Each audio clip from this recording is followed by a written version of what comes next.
Hello everyone, and welcome back. I'm now about to start the next two fiddles. That'll be fiddles number 4 and number 5, and these are the ones that I'm making from the maple and spruce. And as I say, I'm going to make two models. One with the Guarneri, which I've made before, but for example, this is from a Strad poster, so he's given me the various outlines for the mould and such. And then here, the various heights for the rib heights and such, and then the spacings for the F holes and so on and so forth. So that's basically where I've got the information from the Guarneri model. And then the Strad model I'll be taking from this chap here, Henry Strobel, and in the centre there's the various drawings that you print out and then make moulds from, and then the various instructions in there. So these are the two models that I'll be making, the Strad and the Guarneri. So let's get on with it. You can see now these are the moulds.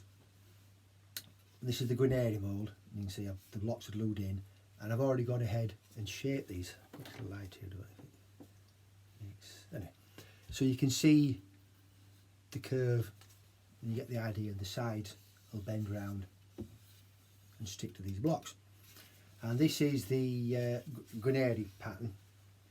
And as I said, I'm going to have two violins going, and this is the Stradivarius pattern. Now you can see I've got it marked. I've got a little light here. It's not brilliant, but anyway. Well, anyway, you can see, so it says front there, back there. And where it says front, you'll see there's three screws, and they are set so it's level. And then the height of this is 18mm, but the centre there is the centre of what will be the centre of the ribs. So if I show you here, because I've gone ahead and made some maple ribs, and you can see if I put that there, that will be the centre, and they'll bend round. Now, the other thing you need to make sure of when you're doing these, you can see, I'll show you how to shape these in a wee while, but it's important that, turn that way, that these are all square. So for example, if I put that little square there now, that is square, that edge is square. Take it from me, all these points, they're all square. It's worth taking your time to get that everything square, because if you take a curve, say this is the side now, and you bend, so if I bend it, I won't bend it too far because it needs to be steamed, but you can see that's bent. Now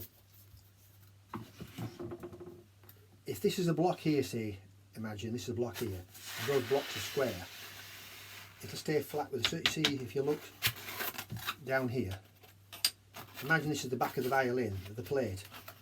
If all those blocks are square with each other, you'll end up with a nice tight surface. If one of the blocks is, I'm exaggerating, but if one of those blocks is that square, you can see how that's lifting. See there? That's lifting up there. Well, if your blocks aren't square, so if these blocks aren't square with each other, if that wasn't square with that one, as I bend that round, instead of being, as I said, flat to the bottom, it makes it easier to fit your top and bottom plates.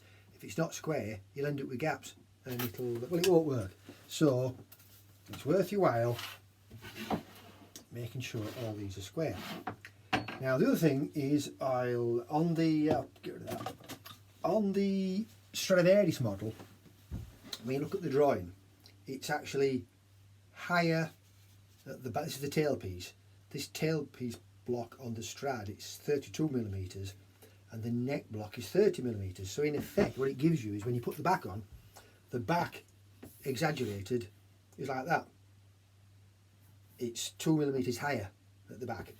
And so what I've done, let's see, that is set level, so we know when these blocks glue in where this, because this is, as I said, the front, and just, in fact, here's a spare plate I've got, so in effect Well, it won't fit this because this is the well, I'll show you, because this is the Stradivarius. The Stradivarius is a different shape, but on the Guarneri, when that goes on, it'll be going on more or less like that. So you can see how it's important that it's flat. And then when this back goes on, exaggerated like that. So as I say, it's important to get them square. And then that is why, as I say, that is set level, and then these need shaping. Now what I've done is, the block's 32mm, but I've made it 33mm, give it an extra millimetre of play. And this that measures 30, that's 31mm. And what I've got up there, I've got a piece of board like this with sandpaper on it. And what will happen is, I'll put them on, you can see how it rocks, so this is not level yet, and then I'll run it back and forth on the sandpaper and sand it. So the next thing now is to shape this. Now what I've got is, I've got an inch chisel, which I've sharpened, and I've got a gouge. As it happens, this one is what you call an in-canal gouge, in that you can see how the point you sharpen is on the inside.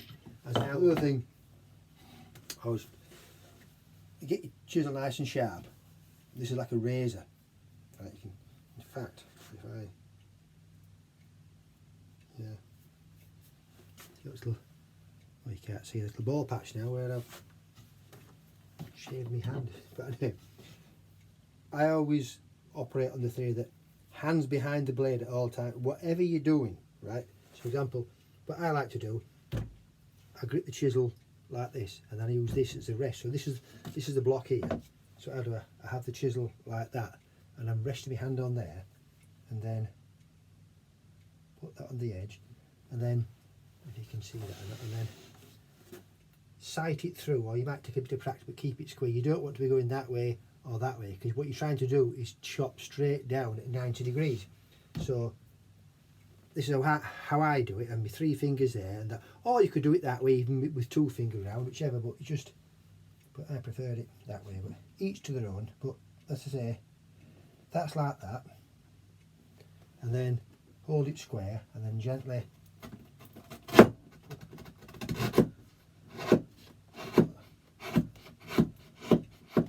slowly work your way around. That's not finished yet, but you can get the idea. And then when it comes to these, what I like to do, I take the bulk off first, so in effect I'll go in a straight line from that point to that point and across there. I'll show you now. Same thing again, hands behind the blade. On this instance, because I'm only taking large pieces off, I'll place it on there. Once again, both hands are behind the chisel. See, now if I show you that now, you can actually see that. I'll draw this in so you can see it. That is, you know, oh, that's it. That's the, but I now need to get rid of that curve. So I then take this gouge. Once again, if in this instance I'm going to do it this way, but once again I'm using my hand, and I've got that. I've placed that near the groove, and then you can either do it like this, but and that's going down like so. But as I said, at all times you can see my hands are behind the blade. You know, to find it awkward. You know, for example, it could be, this is fairly flat, but it might be awkward to, you know, well, get a piece of wood. So for example, if it's a piece of wood here, you see, if rather than get to work on your violin, practice a bit. That's a scrap piece of wood. Once again, you see, hands, it's not a magic trick, it's just hands behind the blade. I'm resting my hand on there, like so, yeah, blade's in there, just practice, like so, run down,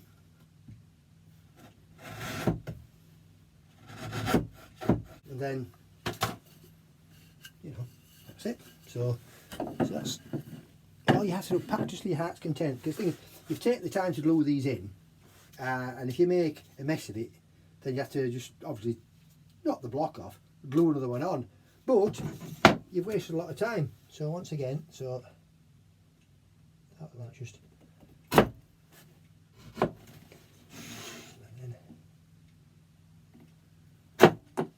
then what you can do then, as you get close, this is a little rasp. Put it over the edge of the bench. You can see that, yeah. And then just, or what you could do if you had a, I'll sit down with it. But if you had a vice, that could be clamped in your vice now, and then making sure that's square. You know, it's with a bit of practice you'll get used to it. But once again, you don't want to be filing like that or that way. I'm trying to keep that flat, not that way, like see. And then slowly. This is like a little rasp with tiny little sharp edges on it. It's a bit like a curved plane. And then you work your way along. And then what you can do, I know this is not square yet, but I'm just showing you like that. That's not bad, but this is out. It needs more taking off. And you know, and then once I've got that to within, this is the smoother one. I then go along with the file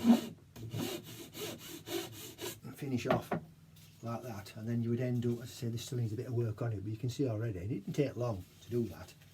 And you work on it, and then you'll end up with that. And then once I've got this to the same stage as that, I shall put it on the sanding block and sand those off. Then you've got less areas to sand. If you try to sand those, one, you'll lose your mark. You can always remark it, but it's a larger, you can see there already, you can see how there's a large area to sand off. Well, there's no point in sanding it off, you don't need to. Cut it off first, and then you've got a smaller area. So that's how you do your blocks. And the next thing, when those blocks are finished, we'll sand the back for that slope. So, just to reiterate, blade or hands behind the blade at all times. Never, ever plane or cut or chisel towards yourselves, yeah, never ever. That's a chisel, say, with a sharp edge. You know, don't hold, you know, I don't know, you might be tempted to saw, say we've got a piece of wood here and you want to chisel something out and you're chiseling like that, oop, slip, hospital or whatever. You know, never ever, you know, don't, you know, none of that. Just all the time away from yourself. If you can't avoid, or you can avoid doing that, I mean, instead of doing that, as I said previously, put a clamp on it, and then both hands are behind the blade. So that's the most important thing. Hands behind the blade at all times. No excuses, no nothing. Don't do it. End of. Right. You've been told. I've now levelled the blocks off. This is the Strad model again. And as I said, the neck block is 30 high, and the tail block is 32, and I sanded it back and forth like that to get it level. And this is just a piece of board with 2 bits of sandpaper stuck on. You can see the joint down the middle, and just got some spray adhesive and stuck it on. And as I say, it's just a case of setting it flat on there. It's important it's a flat surface, and then it's just a case of rubbing back and forth like so, and all the blocks are now level. So that stage now is to get some ribs on. So that's the next stage.